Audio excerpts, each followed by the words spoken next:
Moi, je suis super fier de pouvoir travailler pour un grand groupe comme ça, pour une marque si prestigieuse, et puis pour une marque normande. En France, la performance, on dirait qu'elle est très normande aujourd'hui, donc on en est content, ce qui aide beaucoup, en tout cas pour nous, pour l'histoire d'Alpine, parce qu'on est attaché énormément aux racines d'Alpine. C'est mes origines, hein, c'est mes terres, donc si on peut faire briller la marque ensemble, ça peut que être une super histoire. Esteban Ocon, l'hébroïcien, Pierre Gasly, le rouennais. 2 pilotes de l'élite au destin convergent. Ils ont le même âge, la même expérience en Grand Prix, une centaine de Grands Prix, le même nombre de podiums, le même nombre de victoires, le même nombre de points accumulés dans toute leur carrière.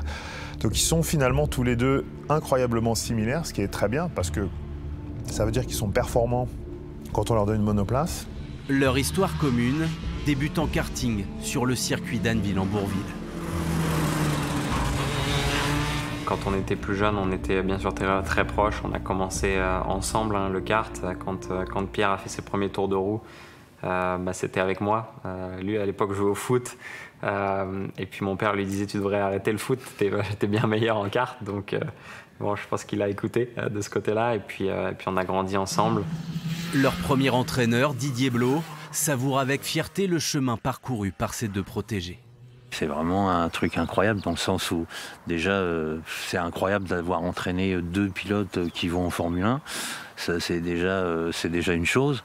Et en plus qu'ils se retrouvent dans une écurie française juste à côté de chez nous, bon, c'est improbable. Ça tient du miracle, hein, je pense.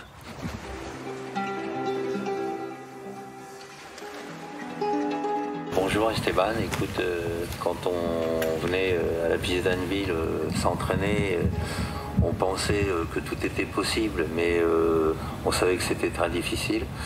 Aujourd'hui, franchement, bravo pour ton parcours. Je retrouve un petit peu toutes les qualités que tu nous as montrées quand tu étais tout petit, que tu venais ici avec ta combinaison de ski et puis tes moufles l'hiver.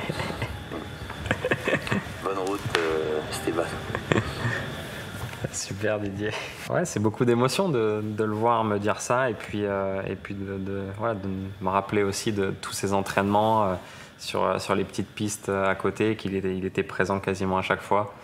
Quand il neigeait, quand il pleuvait, nous on sortait, les autres enfants restaient à l'abri pour pas salir le kart ou quoi. Nous on était là avec la combi de ski, les gants de ski, et puis ça piquait après, on avait les mains bleues, mais au moins on progressait. Et puis, on en a fait du chemin depuis là, mais on se rappelle toujours d'où on vient. Se souvenir des efforts et des sacrifices pour atteindre les sommets. En route, les 2 amis d'enfance ont pris leur distance dans ce milieu hyper concurrentiel. On disait les 2 prodiges en froid, l'heure est désormais aux retrouvailles sous les couleurs d'Alpine. Ils savent tous les deux que déjà tout le monde les attend sur ce point-là. Vont-ils s'entendre? Et s'ils ne s'entendent pas, eh bien, les perdants, ce seront eux. À eux de montrer à tout le monde que finalement, à 26 ans, ils ont grandi.